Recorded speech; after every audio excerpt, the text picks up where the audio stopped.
Selamat sore rekan muda-mudi yang dikasih Tuhan. Berjumpa kembali pada sore hari ini kita dalam renungan pemuda remaja Gereja Kristen Pasundan Jemaat Sadang di tanggal 29 Januari 2022 yang pada kali ini mengangkat tema mengasihi Allah sama dengan mengasihi sesama. Sebelum kita memulai merenungkan firman Tuhan, mari kita bersatu di dalam doa. Kita berdoa. Tuhan Yesus, Bapa kami yang bertata dalam kerajaan sorga, terima kasih atas segala anugerah dan penyertaan-Mu Tuhan. Di mana sebentar kami akan merenungkan firman yang daripada-Mu Bapa. Engkau suci kuduskan hati dan pikiran kami.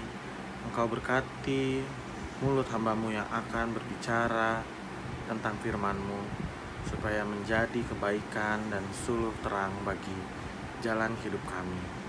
Ke dalam tangan pengasihan-Mu saja Bapa kami telah berdoa dan mengucap syukur. Haleluya. Amin.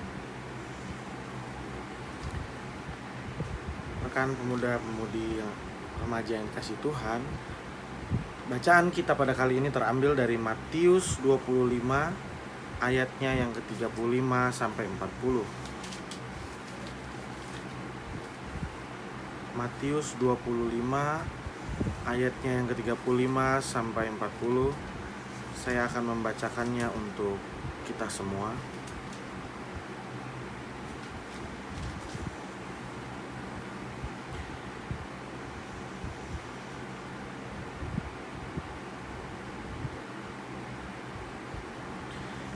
Sebab ketika aku lapar, kamu memberi aku makan. Ketika aku haus, kamu memberi aku minum. Ketika aku seorang asing, kamu memberi aku tumpangan. Ketika aku telanjang, kamu memberi aku pakaian. Ketika aku sakit, kamu melawat aku.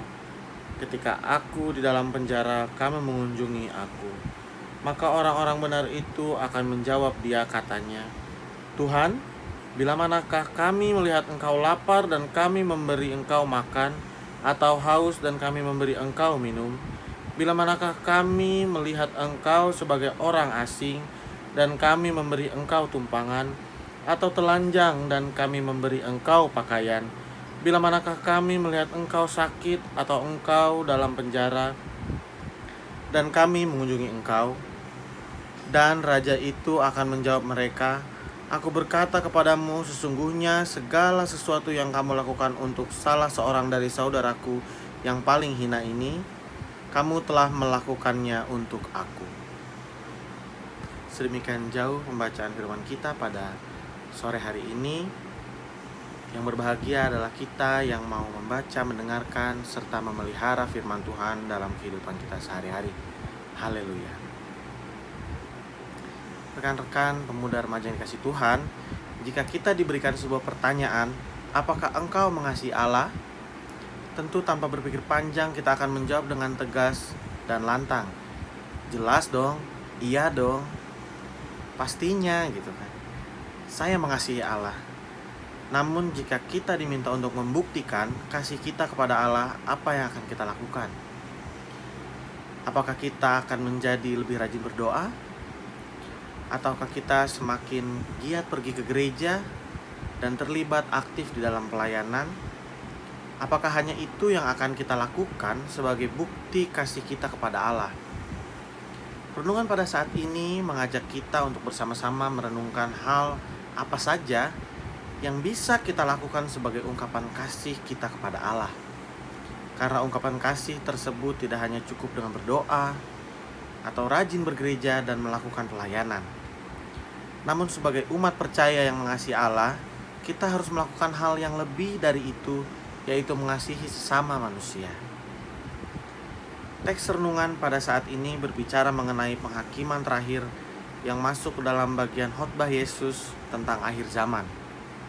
Jika melihat teks ini yang dimulai dari ayat 31, maka kita akan melihat bahwa penghakiman terakhir digambarkan seperti seorang gembala yang memisahkan domba dan kambing. Ini merupakan sebuah tradisi yang dilakukan oleh para gembala setelah mereka selesai menggembalakan ternaknya. Kelompok domba diumpamakan oleh Yesus sebagai orang-orang yang akan masuk ke dalam kerajaan sorga. Sedangkan kelompok kambing adalah orang-orang yang akan dimasukkan ke dalam siksaan yang kekal.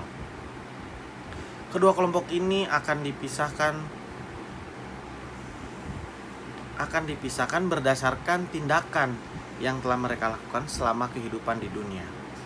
Jika manusia ingin masuk dalam kelompok domba, maka William Barclay mengungkapkan terdapat 3 poin yang disampaikan oleh Yesus untuk hidup sebagai kelompok domba. Kelompok yang akan masuk ke dalam kerajaan surga ada 3 poin. Yang pertama, digambarkan dengan jelas dalam ayat 35-36. Untuk masuk dalam kelompok domba, seorang bisa melakukan pertolongan yang sederhana. Contoh yang disampaikan oleh Yesus adalah memberikan makan kepada yang lapar, memberikan minum kepada yang haus, memberikan tumpangan pada orang asing, menghibur yang sakit, memberikan pakaian pada yang telanjang, dan mengunjungi orang yang berada dalam penjara. Semua yang dicontohkan oleh Yesus merupakan tindakan yang bisa dilakukan oleh semua orang. Dan hal tersebut adalah tindakan yang sangat sederhana. Untuk masuk ke dalam kelompok domba, kita tidak harus memberikan sumbangan uang yang banyak. Perbuatan baik kita diketahui orang banyak. Cukup dengan tindakan-tindakan sederhana bisa kita lakukan untuk menolong orang-orang yang membutuhkan. Yang kedua, pertolongan yang tulus. Pada ayatnya yang ke-30, dalam memberikan pertolongan yang telah disinggung dalam poin pertama, tentu haruslah tidak mempertimbangkan untung atau rugi. Memberikan pertolongan seharusnya menjadi aksi yang lahir dari kepedulian, sehingga seorang tidak dapat berdiam diri ketika melihat sesamanya membutuhkan bantuan. Namun kita tergerak ketika melihat sesama kita perlu bantuan, kita tergerak, kita dengan tulus membantu. Berbeda dengan respon kelompok kambing yang tidak memberikan bantuan apa-apa karena mereka tidak mengetahui bahwa orang-orang yang membutuhkan tersebut adalah Allah. Maka kelompok kambing baru akan mau melakukan sesuatu ketika mereka bisa mendapatkan imbalan yang setimpal. Atau mereka mau membantu ketika mereka menjadi dikenal oleh orang banyak sebagai orang baik. Jadi ada untung dan rugi, ada manfaat, ada timbal balik yang diinginkan dari sebuah pertolongan. Tentu hal ini tidak termasuk dalam pertolongan yang tulus, karena mereka hanya ingin memuaskan nafsu harga diri. Pertolongan yang berkenan di hadapan Allah adalah pertolongan yang tulus dengan didasari oleh kasih kepada sesama manusia. Bukan pertolongan yang mencari imbal balik, mencari popularitas dan sebagainya. Namun pertolongan yang tulus dari hati, itu yang akan diterima oleh Allah. Sekecil apapun itu, sesederhana apapun itu. Dan poin yang ketiga, menolong sesama seperti menolong Allah. Yesus memberikan gambaran menarik di akhir teks yang kita renungkan bersama, yakni di ayat yang ke-40. Yesus berkata, "Aku berkata kepadamu, sesungguhnya segala sesuatu yang kamu lakukan untuk salah seorang dari saudaraku yang paling hina ini, kamu telah melakukannya untuk aku." Perkataan yang disampaikan Yesus merupakan kebenaran yang mengherankan. Karena semua pertolongan yang diberikan untuk sesama kita, ternyata kita melakukannya juga untuk Tuhan. William Barclay menjelaskan hal ini sama seperti seorang yang ingin menyenangkan hati orang tua. Tentu harus melakukan hal yang baik kepada anaknya. Hal ini berlaku bagi relasi manusia dengan Tuhan. Allah adalah Bapa kita. Jika kita memberikan kebaikan kepada anak-anaknya, maka kebaikan tersebut diterima juga oleh Bapa yang di surga. 3 poin penting di atas merupakan aksi nyata yang harus kita lakukan jika kita mengasihi Allah. Sehingga mengasihi tidak hanya muncul dari hati dan mulut kita, namun muncul juga dalam tindakan keseharian kita. Hadir dan peduli sesama adalah wujud dari kita mengasihi Allah. Sehingga mengasihi Allah sama dengan mengasihi sesama. Mari rekan-rekan pemuda yang dikasihi Tuhan, kita jalin relasi kita dengan lebih baik kepada sesama, karena sesama kita adalah cerminan dari Allah. Cerminan pelayanan kita kepada Allah adalah dengan melakukan pelayanan kita kepada sesama, melakukan kebaikan-kebaikan kita, pertolongan-pertolongan kepada sesama. Itu adalah wujud tindakan kita sebagai rasa syukur kepada Allah, Sang Mempunyai kehidupan. Amin. Mari kita akhiri renungan pada sore hari ini dengan bersama-sama kita berdoa. Bapa, terima kasih atas anugerah-Mu Tuhan.